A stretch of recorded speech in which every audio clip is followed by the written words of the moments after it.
Me parece que se puede contar, bueno, que puede derivar en tu experiencia, que está en la imaginación.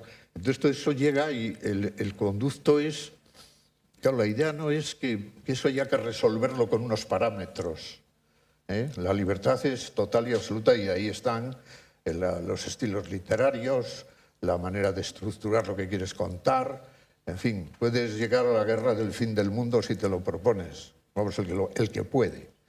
Y entonces eso da una gran libertad. O sea, para mí la novela es, en la escritura, el reino absoluto de la libertad. No hay ninguna regla que me imponga. Lo que hay son unas tradiciones, ¿eh? Hay unas tradiciones. Yo, por ejemplo, mi experiencia, yo provengo del mundo de la oralidad. Tuve la suerte de tener una infancia en la que todavía, en aquella perdida España de posguerra y en un valle perdido, pues había unas instituciones orales, había unas costumbres que estructuraban un tipo de relación institucional en los pueblos, ¿no? Y entonces, bueno, pues acudías allí a esas reuniones vecinales y es el primer contacto, y allí la libertad era absoluta, porque los contadores que había en esas reuniones eran los que mejor hablaban del pueblo, los más ingeniosos y los que tenían tal vez mejor herencia de la memoria de lo que se había vivido, hasta llegar al punto límite de lo que era el abismo, de lo que era la guerra civil. Entonces sí que era una memoria hacia atrás de la antigüedad. Pero vamos, yendo a lo formal, la parte de la comunicación expresiva oral y verbal, y que coge un poco lo que viene de las tradiciones de la oralidad, el cuento popular, el romance, todos estos elementos de lo legendario, pues yo eso lo he visto expresar siempre con una naturalidad absoluta. Entonces, para mí el límite está en eso, la naturalidad y la mayor complejidad posible. Pero que no se pierda la naturalidad, ¿no? Que el que lee pueda leer tu novela, bueno, con todo el arte y el artificio que tú puedas usar para contar lo que estás contando, pero que el motor sea siempre la naturalidad de lo que cuentas y la posibilidad de llevar a la mayor complejidad en lo que quieres contar. ¿Tú, en tu caso, planificas lo que vas a contar, las tramas, argumentos, personajes, o haces un boceto y de repente los personajes se te revelan y te llevan por donde ellos quieren? Sí, bueno, no lo sé, tal vez a lo mejor el mío es soy un poco peculiar y me da una libertad especial, porque lo que yo he tenido es la necesidad de inventarme un territorio. En este caso es una provincia imaginaria. Bueno, hay grandes territorios en línea con los grandes territorios en los que uno tiene la deuda de hacer el aprendizaje allí. Bueno, esto tal vez yo eso lo he sentido como necesidad, ¿sabes? Porque a mí se me ocurren muchas cosas y casi siempre tienen unos entornos físicos y unas atmósferas parecidas. Entonces yo he construido ahí mis ciudades, mi mapa, y no tengo que pensar en nada, me vienen. O sea, yo nunca acabo una novela y espero escribir la siguiente. Estoy escribiendo siempre muchas que se van amontonando y están siempre muy habitadas. Siempre hay muchos personajes. Y entonces todos vienen. A veces cuando te dicen, pero ¿tú cómo creas un personaje? Digo, pues es que no lo sé. Tocan el timbre en casa, abro y te Mateo, oye, que soy uno, que vengo a por lo mío. ¿Sabes? Crear un personaje es como una actitud de apropiación y crear una historia y demás, pero no. Yo lo que sí tengo es un cuaderno de bitácora, ¿eh? Yo siempre escribo con mucha libertad, pero apunto muchas cosas y bueno, siempre hay una idea. Siempre hay una idea primitiva. En mi caso, fíjate, las ideas... ¿Con un final o no? No. El final me suele guiar en el desarrollo y si no tengo la frase última, empiezo a ponerme nervioso a partir de lo que teóricamente es la mitad de la novela. Pero estas son cosas personales, manías. Porque uno vive como creador entre la grandeza de las obsesiones y la miseria de las manías. Y a veces pues las manías están por encima de las obsesiones y las manías, como los pecados mortales, es lo mejor que hay en esta vida. Y bueno. Ayudan a mejorar. Sergio, en tu caso, Yo ¿consideras creo que la literatura tiene reglas? Tú que has sido autodidacta, ¿y yo cómo creo te que- planteas el trabajo de escribir? ¿Planificas? ¿Dejas hablar a los Me personajes? parece que reglas universales no existen. Son reglas personales para cada escritor. Tú le preguntas a un escritor y te va a decir algo Pero completamente una novela tiene que tener una muy coherencia, distinto. tiene que Pero, tener un ritmo. Bueno, por ejemplo, a él, yo conozco escritores que hacen un resumen de cada capítulo. Y si van a escribir una novela de 20 capítulos, escriben un resumen de los 20 capítulos y ya saben a dónde van a ir. Para mí ese sería un procedimiento imposible. Yo tengo una idea general de lo que quiero contar, que es la historia que quiero atrapar en las páginas de una novela, y comienzo a sorprenderme a mí mismo. Es decir, a mí me gusta jugar con el misterio que está detrás de las palabras. Lo importante es ir quitando las capas que hay encima hasta llegar al meollo de las palabras. Y eso es una sorpresa con la que me quiero ir encontrando cada día. Imagínate que, bueno, un cuento yo lo puedo escribir en una tarde. Yo tengo la idea, sí, ya tengo una idea muy concreta del cuento que quiero escribir, pero sí tengo que tener una historia terminada. Es como la diosa Palas Atenea, que nace de la cabeza de Zeus completa, hasta armada con su lanza, su casco, el peto, las rodilleras, completa. Así tiene que nacer un cuento. Pero una novela, imagínate que una novela es una aventura de 2, 3 años. Y por lo tanto, tú no puedes hacer cálculos de lo que va a pasar en 2 o 3 años. Es decir, es como un viaje largo, ¿no? Tú vas comandando un barco, pero en el barco se suben unos pasajeros, se bajan otros, botas carga, agarra una tormenta en medio mar, vas a dar a un puerto que no esperabas, llegas a puerto, pero quizás no al puerto que esperabas originalmente. Es una aventura realmente en la que la brújula es muy difícil de gobernar. Eso para mí es escribir una novela, vivir una larga aventura. David, en tu caso, Yo creo que es una pregunta muy complicada, porque la literatura es el terreno absoluto en el que no hay reglas. E incluso tengo el sentimiento de que cuanto más escribo, menos reglas tengo. Cuanto más escribo, menos sé escribir, de cierta manera. Me da la impresión de que me voy dispersando, no sé cómo hacer las cosas, libro tras libro. La experiencia para mí es algo que no existe en literatura. Tengo la sensación de que finalmente la única regla que quería seguir era escribir cada libro en contra del anterior. Mi primer éxito fue La delicadeza, que era mi octava novela. Bueno, estaba también el potencial erótico de mi mujer, pero fue gracias al título. Pero el verdadero éxito fue La delicadeza. Y ahí me dijeron, pues escribe siempre el mismo tipo de libros, puesto que has tenido mucho éxito. Pero yo noté que la regla principal para mí era, ante todo, jamás volver a escribir un libro como este. Y por lo tanto, intentar siempre ir en contra del libro anterior, buscar algo distinto, borrar lo que se ha hecho anteriormente. Y después de La delicadeza escribí Charlotte, un libro muy serio, pero de que querías dar vacaciones a la imaginación. Claro. Fue un trabajo mucho más también de documentación, al ser un personaje real, ¿no? Oui. Sí, he dicho tonterías, a veces digo tonterías. Pero bueno, lo que quiero decir es que después escribí una comedia sobre la vida literaria. Para mí la regla número 1 es la desconstrucción. Y la segunda es que, y creo que es algo que tenemos en común, es que no se puede definir de forma racional, porque es algo físico. es el cuerpo que decide. La escritura tiene que ver con la obsesión. Cuando uno escribe una novela, se convierte en un país ocupado y que está sometido a esta ocupación. Y el cuerpo tiene como una selección, él es quien decide.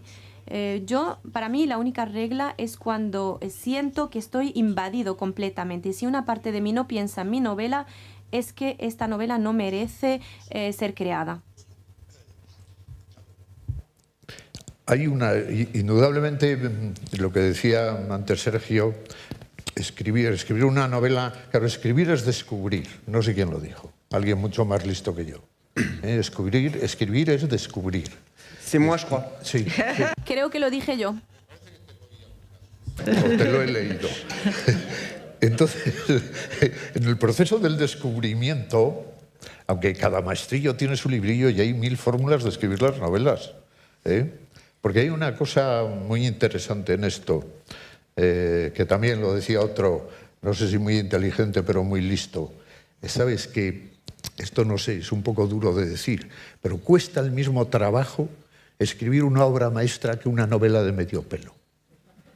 Sí, claro. El problema es el talento, la capacidad, pero el trabajo, pues yo tengo, vamos, hemos visto muchas novelas trabajosísimas y que no tienen la iluminación mínima para ser lo que deben de ser. Pero bueno, no, lo que quería rematar yo es que esa libertad, ese camino al infinito, bueno, esa aventura amplia donde te metes, esa navegación, donde se pueden ir hacia variantes como las que estamos exponiendo, claro, al final el resultado sí, claro, hay una casa, hay una construcción. El resultado no es un desorden total, aun en las novelas más desordenadas y más maravillosas, o las novelas que están escritas con una libertad total, al final has construido algo, ¿no? El viaje sí, pero son tiene difícilmente legibles al mismo tiempo. Sí, algunas no se puede con ellas. Pero el viaje tiene un final, sí, tiene un final. Es el final de la novela y el final de la aventura, donde está todo lo que has descubierto, todos los personajes. Claro, tú has necesitado en algún momento reducir la imaginación para hacer en Chalgo una novela más documental. Y luego el trabajo previo de documentación, yo creo que en eso Mario Vargas Llosa es un maestro absoluto. Os iba a preguntar por eso. Claro, ¿os de lo que es la documentáis, incluso cuando escribís puro terreno de ficción o tiráis más de la memoria? ¿Usáis documentación pues, para ambientes, para lugares, o no? No, yo no, por desgracia. No, yo actúo con una libertad extrema, claro, porque me siento dueño de un mundo que he ido claro, construyendo y ahí no hay documentación, ahí hay comunicación con ese mundo y seres que vienen y que deambulan y demás. No, mi documentación, lo que yo más necesito cuando escribo es el diccionario. Pero fundamentalmente el diccionario de la Real Academia, bueno, el diccionario básico en el que yo estoy, porque voy a las palabras y ahí encuentro muchas significaciones que me hacen abrir y que son las que más iluminan mi capacidad expresiva. No lo sé, y además lo hago, fíjate, no uso yo que escribo a mano y con ordenador, con las nuevas tecnologías. Lo que no hago nunca es entrar en la pantalla al diccionario. O sea, a mí el diccionario me lleva al papel y buscar, porque eso sí es manía. Son manías enriquecedoras. Y de luego, si tengo que buscar algo que me suena, pero no tengo claridad en lo que es, no doy y entro en una enciclopedia o veo en el Google o tal. No, me levanto, cojo una enciclopedia, lo busco y si no lo encuentro es que no me vale. Pero eso entra en la manía, ¿sabes? Hay una... Es como una autorregla o una autodisciplina que es lo que te resulta creativo. Y en esto, bueno, cada maestrillo tiene su librillo. Es que hay 1000 posibilidades de escribirlas. En tu caso, Sergio, ¿te has documentado para novelas o has tirado de tu propia...? Sí. Bueno, muchas están ubicadas en Nicaragua, naturalmente, sí, pero o de tu propia memoria. Recordando ahora una novela que escribí en los años 80 que se llama Castigo Divino, que está basada en un proceso judicial. Claro. Entonces eres un juicio por envenenamiento Y yo lo había conocido estudiando en la Escuela de Derecho este caso, que había conmovido la ciudad de León, donde estaba la universidad, un caso muy famoso, 40 años atrás. Y en los años 80 alguien me regaló el proceso judicial que tenía 1500 folios. Y yo comencé a leer este proceso, a leerlo muchas veces, y ese fue mi documento esencial. Y luego mis textos de criminología, mis textos de medicina legal, y me metí en ese mundo documental. Y hasta que no tenía yo en la cabeza, en la memoria, mi memoria se había transformado en documental, no es que comencé a escribir la novela.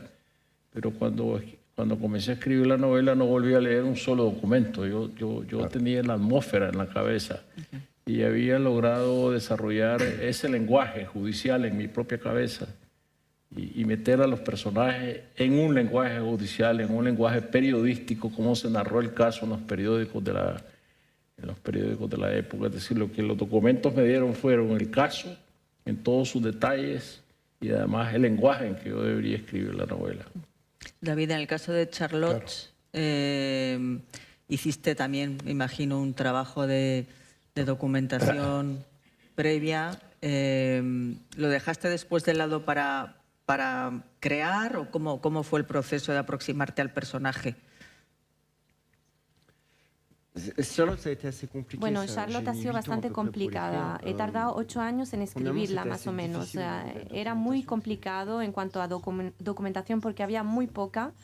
Me basé en su obra, obviamente, porque es una obra pictórica, autobiográfica, donde contaba muchas cosas. Era mi fuente principal, pero luego me tropecé durante muchos años con elementos que no conseguía resolver. Pero más allá de eso, creo que es una biografía claramente emocional, emotiva. No es un trabajo periodístico. Nunca tuve el sentimiento de estar buscando información o documentos. A veces he viajado mucho a Berlín o al sur de Francia, en Villefranche-sur-Mer, y sin aportar nada nuevo a mi trabajo, simplemente buscando su camino, por ejemplo, desde su apartamento a su colegio, y tenía la sensación de encontrarme con ella, de acercarme a ella. Es como una documentación mística. Yo estuve muy enfermo cuando tenía 16 años, me operaron del corazón y tuve la sensación de tener una segunda vida que me llevó hacia la escritura, hacia cierta sensibilidad y que me convirtió quizás en escritor. Y tuve el sentimiento de que mis investigaciones todas eran igual de improbables y extrañas. Con el concepto de infinito, yo creo que si la novela es realmente un territorio infinito, es más para el lector, yo diría, que para el escritor. Porque el escritor está constreñido a lo que está creando, está sufriendo, a veces está pensando, pero al lector le viene dado un mundo infinito de personajes, un mundo infinito de tramas y de lugares, ¿no? Y en este sentido me da la impresión, y no sé si estáis de acuerdo, que Internet ha convertido la novela y la literatura en algo verdaderamente universal, puesto que nos da acceso a autores, digo como lectores, autores de todos los rincones, algo que no sucedía hace 30 años, ¿no? ¿Se puede hablar ahora mismo de literatura universal gracias a las nuevas tecnologías? Bueno, yo les tengo un poco de respeto a las nuevas tecnologías. En lo que es utilitario es algo maravilloso. O sea, todo lo que es progreso, todo eso influye, sin duda. O sea, que la novela no es tampoco algo ajeno a todo lo demás. Pero yo creo que la novela, sí, eso es para la difusión, para el conocimiento universal, para esta cosa tan horrible que se llama la globalización, en la parte fea de la palabra. Para eso, por supuesto, para la difusión, por supuesto, pero para la experiencia del lector, pues yo creo que es una experiencia muy íntima, porque es verdad, los novelistas tenemos otra conciencia de lo que hacemos, pero somos lectores. Sin haber sido lectores no seríamos novelistas. Y uno ha aprendido ahí sí.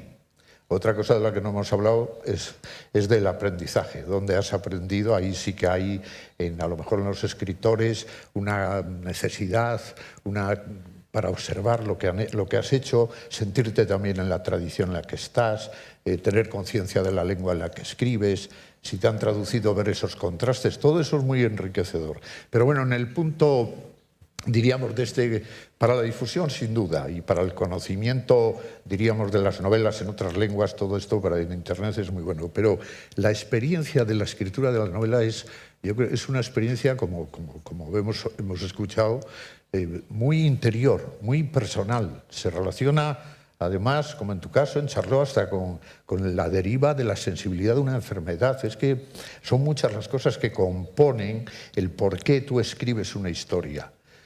Y eso conecta, era lo que yo creo que yo en eso exagero un poco, pero es que todos somos contadores de historias y novelistas. Lo que pasa es que los novelistas somos más osados y nos dedicamos a escribirlas, como los poetas, pero bueno, los poetas es que son divinos, o sea, con los poetas además la poesía está ahí, no sé, en el trasfondo, en el límite de las cosas está la poesía y de ahí venimos todos en algún sentido, pero no como usuarios ni como receptores creadores. Pero yo pienso que por eso la cercanía que hay del lector y cómo el lector se puede abrir a leer tantas historias y tener una medida desmedida de lo que es el infinito, de todo lo que se puede contar, el lector que hace ese aprendizaje del lector, que disfruta, que se entretiene, que ve que eso es una manera de vivir vidas que él no puede vivir, esa conquista de lo imaginario, y que la experiencia de lo imaginario es una experiencia crucial en la propia experiencia de la vida y que el arte está atado a la vida. En fin, todas estas cosas que nos gusta decir porque son muy bonitas y porque son verdad. Pero yo creo que eso es, el límite está como en ti resuena lo que lees porque lo haces tuyo. O sea, el Quijote, que es, en fin, la madre y el padre, bueno, el Quijote y Tristán Shandy, por ejemplo, ¿no? Por citar algunas más. Pero ¿qué es cervantino? Es cervantino, claro, porque los ingleses fueron los que descubrieron el Quijote, en fin. Esa es otra historia, pero bueno, que va por ahí. Yo creo que sí, hay una sintonía, hombre, universal, porque además la imaginación humana, oye, pues es un atributo que cada uno usa y que cada uno tiene hasta donde buenamente puede, pero en la expresividad de lo que es el patrimonio imaginario, pues eso es universal y es verdad. Ahora con los medios de comunicación se abre más y hay más acceso.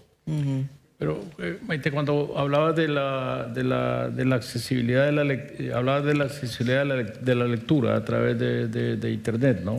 Sí, no, hablaba del hecho de que Internet ha hecho la literatura más universal al poder, al poner a permitir acceso a literaturas de autores que hubieran sido, bueno, pues que hace 30 años era imposible que hubiera tanto intercambio, claro, ¿no? Tanto acceso. Traducciones mediante, ¿no? O sea, que de repente la literatura es territorio infinito, la novela es territorio infinito, claro, gracias también, desde el punto de vista del lector, claro, a las nuevas tecnologías, ¿no? Yo tengo la impresión de que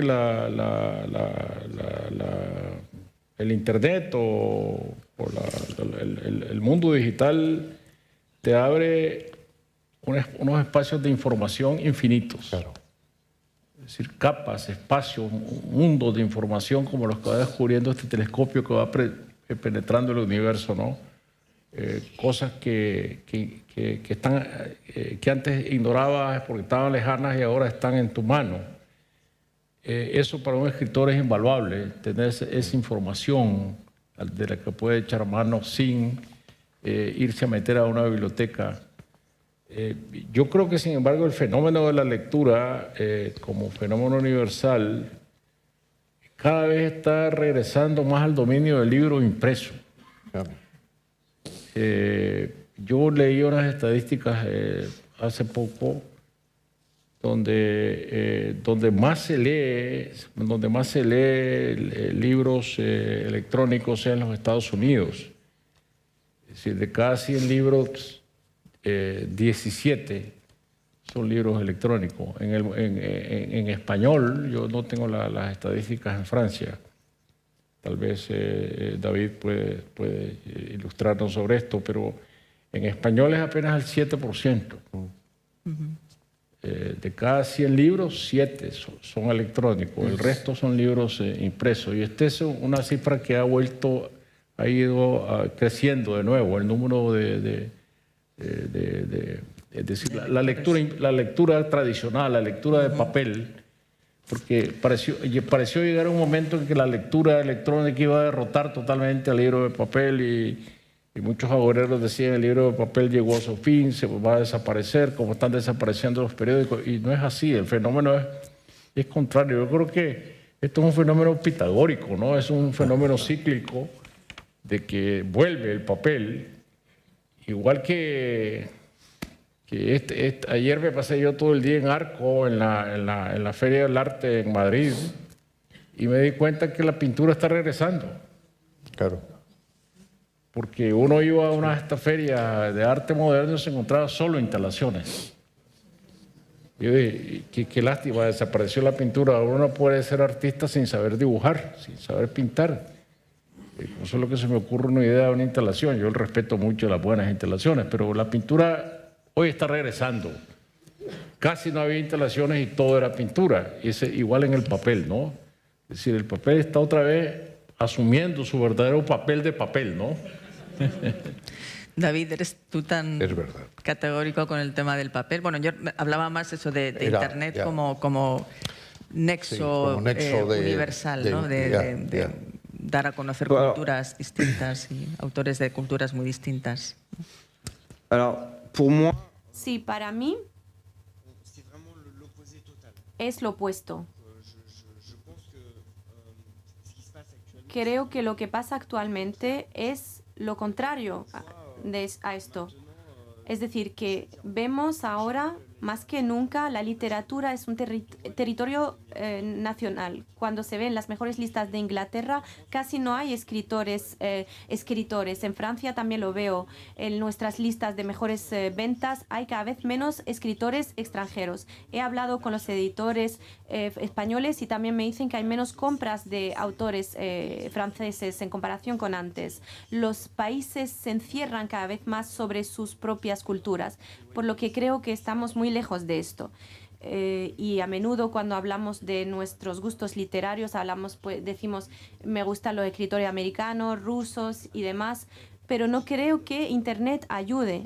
Lo que ayude, bueno, a ver, no es porque esté teniendo un buen rato aquí, pero lo que ayuda son los festivales, los intercambios entre escritores. Esto me parece más importante, pero yo como escritor, la parte francesa más grande que tengo en mí es la literatura. O quizás también cuando el equipo de Francia juega al fútbol. Pero bueno, son los dos momentos en los que me siento muy francés, bastante francés. Por lo que tengo el sentimiento de que cada vez que tenemos más acceso a las cosas, más nos encerramos sobre nosotros mismos. Pero la novela tiene mucho de revolucionario. Mencionabais antes el Quijote y leí hace poco unas declaraciones de Juan Gabriel Vázquez que decía que el Quijote, y hablaba pues del Lazarillo, hablan por primera vez de hombres. Ya no la literatura pasa a ser de literatura que habla de dioses y de monstruos a hablar de personas, a hablar de individuos, a interesarse por la vida del vecino y que de alguna manera impulsa la introspección y la empatía hacia los demás. Y Mario Vargas Llosa, en su reciente discurso de ingreso en la Academia francesa, comentaba que no se había inventado nada mejor que la novela para mantener vivo el sueño o la aspiración a una sociedad mejor. ¿Creéis que la novela puede sembrar esa semilla positiva, fomentar la empatía, la igualdad e incluso, ¿por qué no, la democracia? Bueno, sin duda alguna. Es que la novela, como forma de conocimiento, pues tiene, claro, un compromiso tremendo con la vida, con la sociedad en la que se vive, y eso puedes entrar desde los elementos más fantásticos, más imaginativos, más simbólicos, más de cualquiera de las opciones con la que puedes construirla o escribirla. Pero sí, en la novela lo que está es el latido de la libertad. yo creo que otra cosa más complicada es ese tipo de con qué se compromete la novela. ¿Qué directrices hay? Porque como ha pasado ya de todo en el mundo y hemos visto de todo, hemos visto novelas vendidas a quien sea, ¿no? Pero no, en la pureza, por decirlo con una palabra un poco tonta, de la escritura de novelas está esa profundización en el conocimiento del ser humano de una manera distinta al pensamiento, a la filosofía, a la tal. Y hemos bajado, claro, por supuesto, ¿no? La novela nos lleva a la vida cotidiana. Eso era como cuando dicen, no, Ibsen inventó el teatro moderno porque en Casa de Muñecas, en un momento concreto, las dos protagonistas se sientan a hablar. O John Ford, en Dos cabalgan juntos, inventa de alguna manera el cine moderno, que no...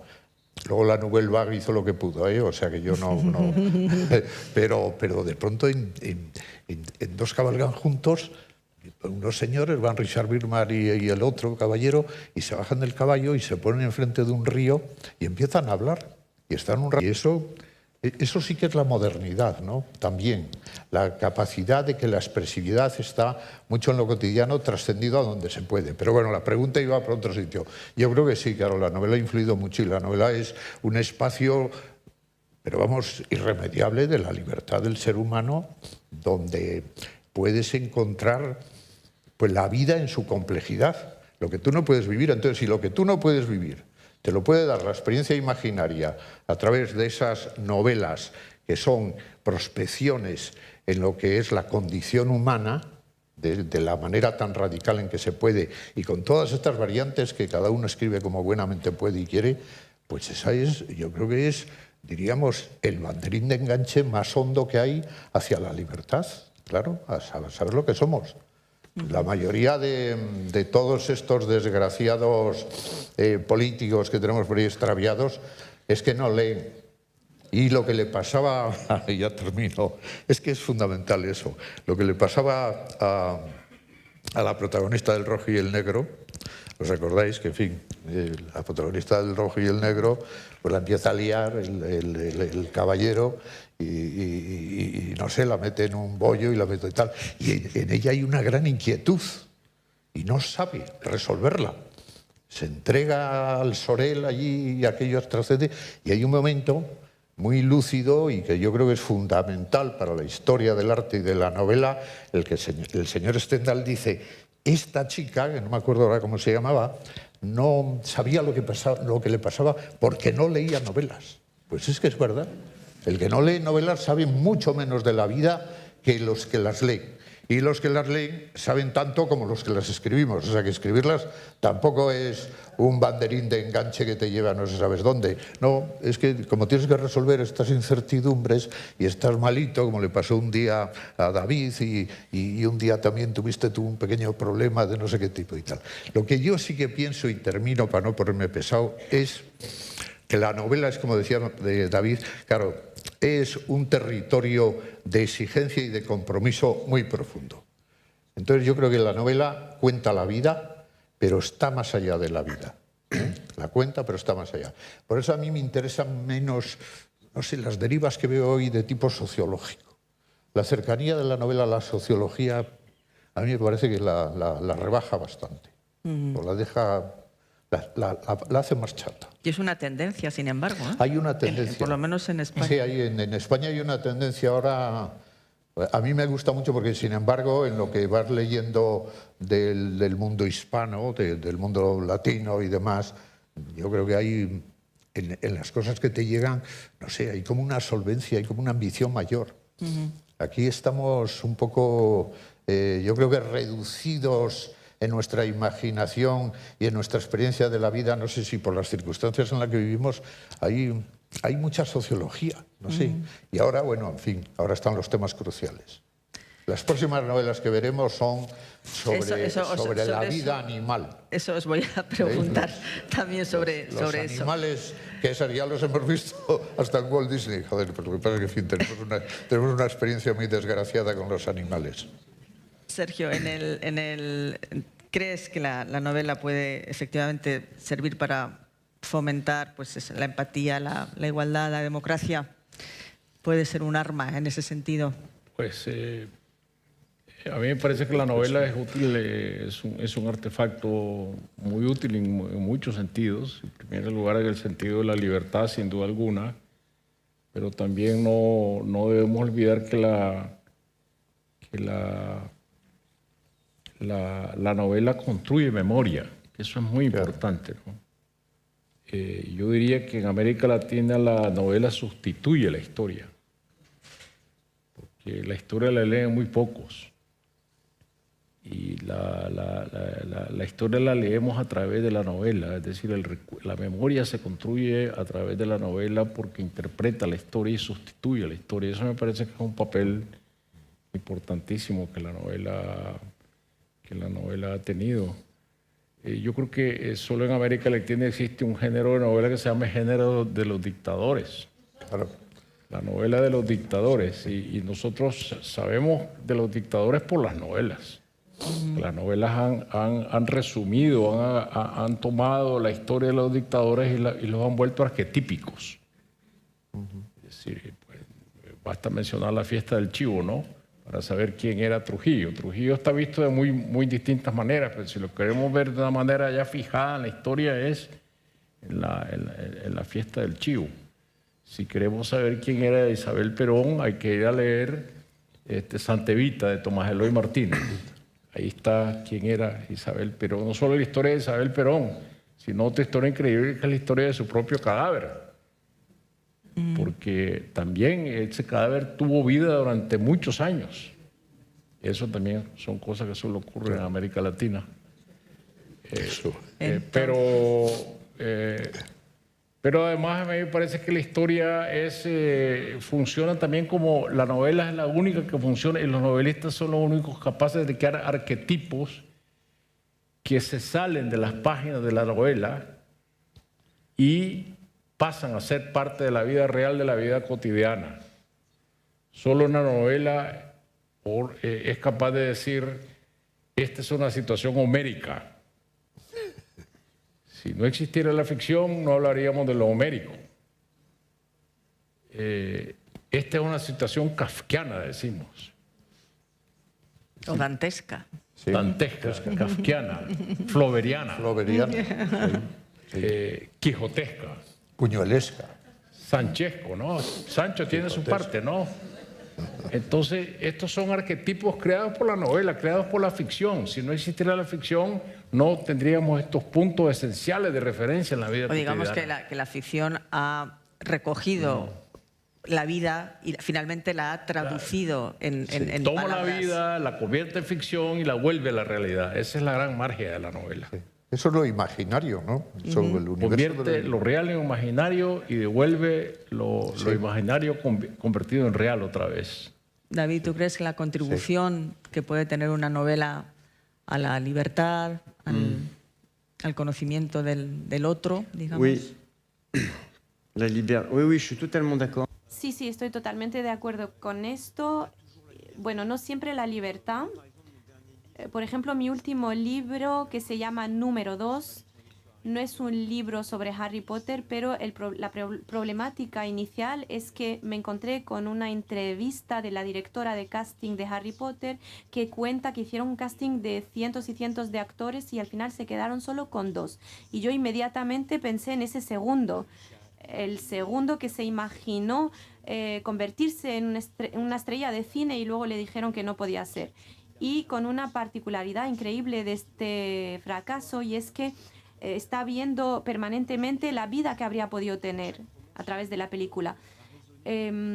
Así que cada novela va a resonar de forma particular a través del intercambio con los lectores. Y el punto de inicio, pues solo es un punto de inicio del libro, pero se trata de un libro sobre el fracaso y cómo sobrepasar un fracaso.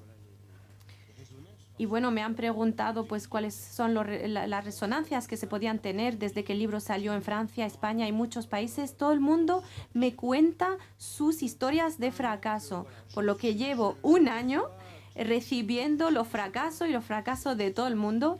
Y hoy, si queréis hablarme de vuestros fracasos, pues yo aquí estoy escuchando. Así que no estamos solo en la libertad. A veces también está la idea de tener sorpresas en cuanto a las reacciones. De hecho, a mí me subió mucho la moral el escuchar el fracaso de los demás. Y también a veces hay sorpresas. Mi hija, que está aquí, escribió número 3.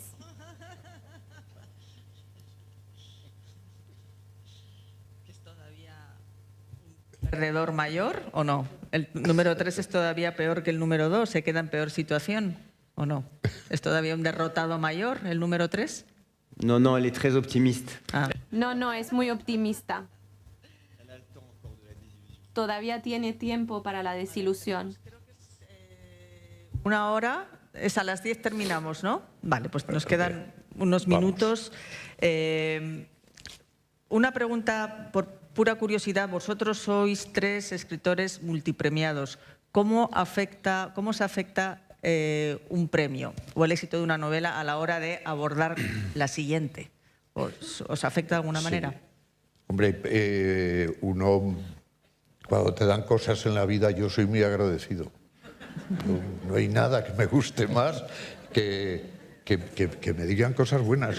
El otro día iba por la calle, había quedado con unos amigos a comer y según iba por la calle estaban sacando en una sillita de ruedas a una señora mayor y entonces me miró la señora, yo iba por ahí y me dijo: qué elegante es usted y qué guapo. Yo dije, joder, esto es una de las mejores cosas que me han pasado en mi vida. Entonces, ¿no? Sí. Claro, me quedé sorprendido, me acerqué a ella y le dije: permítame darle 2 besos. Ella se quedó... Bueno, pues eso es el agradecimiento. Entonces, un premio, hombre, un premio, yo qué sé, pues no sé, el Nobel que le han dado a Mario, en fin, todos los premios son reconocimientos. Es verdad que hay una línea entre premios comerciales, tal, pero bueno... No, pero ¿cómo afecta? ¿Afecta luego a la hora de a la siguiente novela? Nada, a mí me hace... Yo llevo una gran satisfacción para casa. El día que me llaman para darme... Lo que no tengo yo, o a lo mejor eso no me ha afectado mucho, es en la expectativa. Tengo esa suerte, ¿no? A eso me refería. Sí, no tengo yo mucha expectativa. Pero los premios me han venido, reconocimientos, traducciones y demás. Todo eso, claro, son satisfacciones enormes. ¿Cómo afecta? Pues, te da gas un poco, te revitaliza un poco. Los reconocimientos son muy buenos. Los reconocimientos en los lectores es lo más importante de todo lo que te puede pasar. Cuento otra anécdota, porque a lo mejor eso es más importante que el día que te llaman para decirte que te han dado el premio de la crítica, eso que te gusta mucho. Yo un día salía de casa muy temprano, que había acontecido, a coger mi autobús para ir al municipio, y era muy temprano, eran como las 7:30, 8 menos cuarto. Y pasó un coche, según cruzaba yo el paso de peatones, y se paró. Y un chico salmó la cabeza y dijo: Venuza, te queremos, no nos dejes, sigue escribiendo. Yo me quedé asustado, digo, joder, Venuza es un personaje mío. O sea, era un halago que yo, la mayoría de los halagos que he tenido, los he tenido a través de mis personajes. Pero para mí es inolvidable. Y eso sí... Claro, a mí eso sí que me influye, sí que me da seguridad. De decir, bueno, se ve que hay algún tipo de historia que yo he podido contar, personajes, vivencias y cosas misteriosas o explícitas que cuando tienes la referencia es importante. O sea, estar aquí ahora delante de toda esta gente maravillosa y pensar que pueden acabar leyendo una novela tuya, pues claro, sería el mayor premio que pudiéramos tener. ¿A vosotros, Sergio David, os ha puesto recibir premios más presión o os ha dado os ha reafirmado, digamos? ¿Qué reacción habéis tenido a la hora de escribir, a seguir escribiendo? Yo creo que recibir un premio realmente es un gran momento. Claro. Te llena primero una situación de una sensación de irrealidad, ¿no? Es la primera sensación. Sobre todo cuando yo vivía en en Nicaragua, y los premios te los anuncian desde Europa, te los anuncian a deshoras. Ahora que solo te pueden llamar por teléfono para avisarte de una gran desgracia o de algo muy extraordinario, ¿no? Y cuando te dice aquí le va a hablar el ministro de Cultura, ya sabes que no te va a decir que te llama para decir que has perdido, ¿no? Entonces, eso es un gran momento, pero después la reflexión es que un premio no hace la escritura. No. La escritura tiene que sobrevivir sola. Y es un gran engaño pensar que un premio te hace mejor escritor o que un premio te libra de la tortura. Yo no voy a decir de tortura, pero te libra del hierro candente de la escritura. No te genera a ti más ansiedad. Eso de sentarse cada día en la mañana 5 o 6 horas, de eso no te libra un premio. A menos que diga, bueno, yo estoy suficientemente premiado y dejo de escribir, entonces el premio se vuelve más bien enemigo tuyo, ¿no? Entonces, David, en tu caso, ¿los premios que has recibido te han generado algún tipo de presión a la hora de escribir la siguiente novela o no? ¿O te has logrado aislarte de ellos? ¿El premio o el éxito de un libro en concreto? No, son des grands moments. No, son momentos enormes de felicidad. Yo sé que para Charlotte tuve el premio Goncourt de los liceanos y otro premio también que me hicieron muy feliz. Y el libro se leyó mucho en los libros y aún a día de hoy se estudia en los colegios gracias a este premio. Y bueno, era como... Charlotte para mí era una forma de valentía, era una gran artista y gracias a este premio pues se supo más de ella. Y bueno, gracias a este premio gané 300 botellas de vino. Eso estuvo muy bien, sí. Creo que fue la competencia que quiso convertirme en alcohólico para que dejara de escribir. Hay que tener cuidado con los premios porque a veces es una forma de decirte, vale, te hemos dado premio, pero ahora déjanos tranquilo un poquito, ¿eh? Y también, yo recuerdo también la improbabilidad de ciertas cosas. Recuerdo cuando firmaba en el Salón del Libro de París, era cuando mis libros empezaban a venderse mucho al principio y tenía una cola de lectores y... Que siempre cuentas que había una sola señora por equivocación. No, nada que ver. Bueno, todos tenemos historias de que nos han ido mal, pero hay una mujer que estuvo 2 horas en la cola para decirme odio tus libros. Y yo pensé, vale, no hay problema, pero 2 horas de cola para decirme esto, bueno, para mí eso también es una forma de premio literario. Una mujer que espera durante 2 horas para decirte eso. No me ha dicho que era guapo, ¿eh? No, pero las 300 botellas de vino... Uy. Eso es... Bueno, no lo he dicho, pero no estaba muy bueno el vino en realidad. Y ni siquiera las puedo regalar porque llevan mi nombre escrito.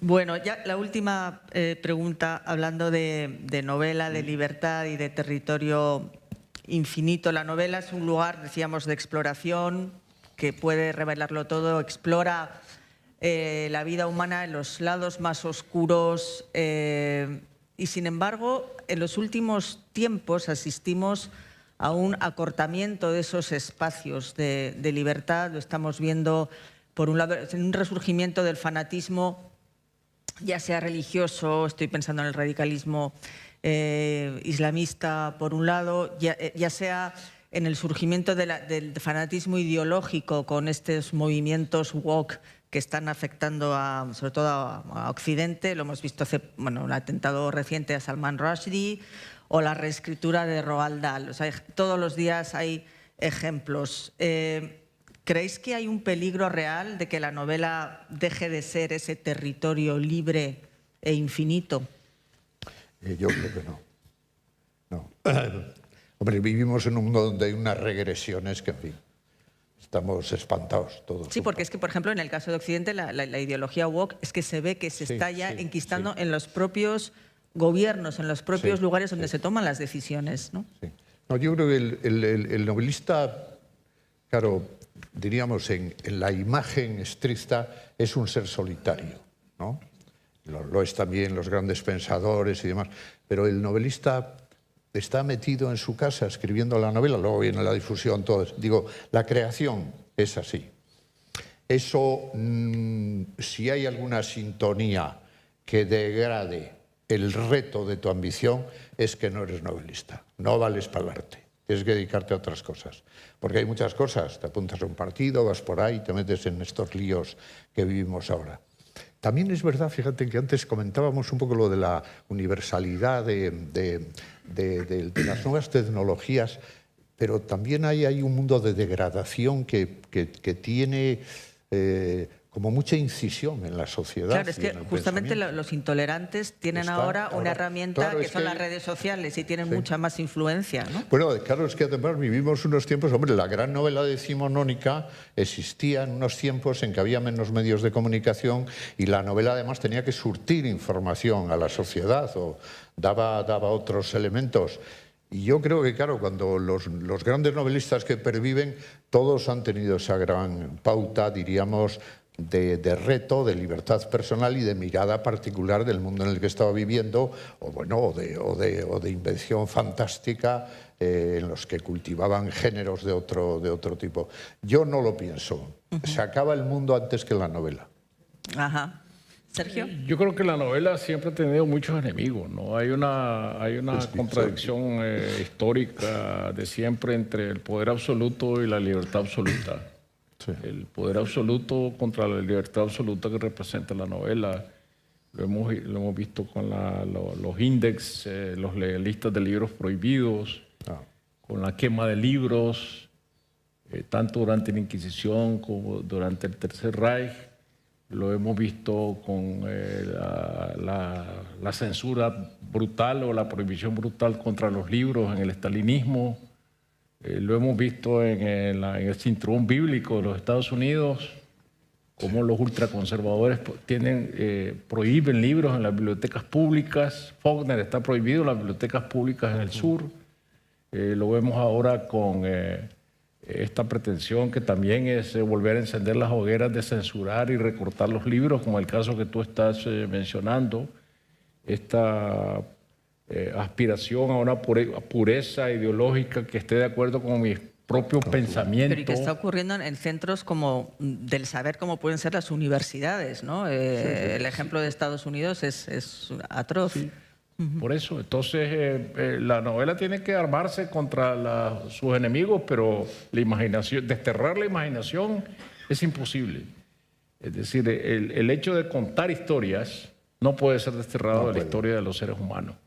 El hecho de que yo necesite contar una historia y alguien necesita oírla, que es el mecanismo esencial a través del cual funciona la novela, contarle una historia a otro porque la quiere oír, eso no puede hacerlo nadie desaparecer.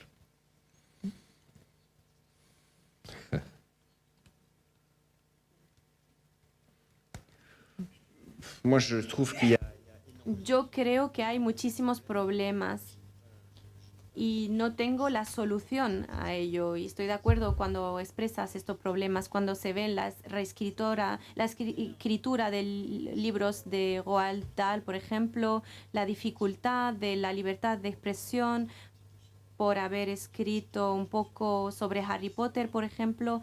Me interesé a esta historia, todo, por ejemplo, el odio que hubo alrededor de esta historia, aunque hay una gran tribuna en el New York Times firmada por Salman Rushdie, pero es muy complejo y la literatura efectivamente está recuperando más que nunca todas las perversiones de nuestra época. Y bueno, quizás sea optimista decir esto, pero bueno, va a ser cada vez más complicado, ¿eh? Y temo que nos autocensuremos nosotros mismos. La propia autocensura. Claro. El asunto es que la imaginación, hasta ahí no pueden llegar. Ahora, el mundo está muy degradado y lo que estamos viendo en muchos sitios y de estas maneras, yo creo que rearma a la novela. La novela que tiene reto de ser una obra literaria y que la escribe un escritor que quiere ser ambicioso, pero ambicioso en el reto literario, no ambicioso de no sé qué reconocimientos y tal. Eso está ahí y claro, eso es un potencial de libertad humana que está ahí, eso es la creatividad, es el arte, eso es el arte. Y eso no, el día que acaben con todo eso, no se acaba, el mundo termina antes que eso. Muy bien, pues ya con esto yo creo que llegamos al final. Muchísimas gracias por la asistencia, a pesar de estas horas. Ay, muchas gracias.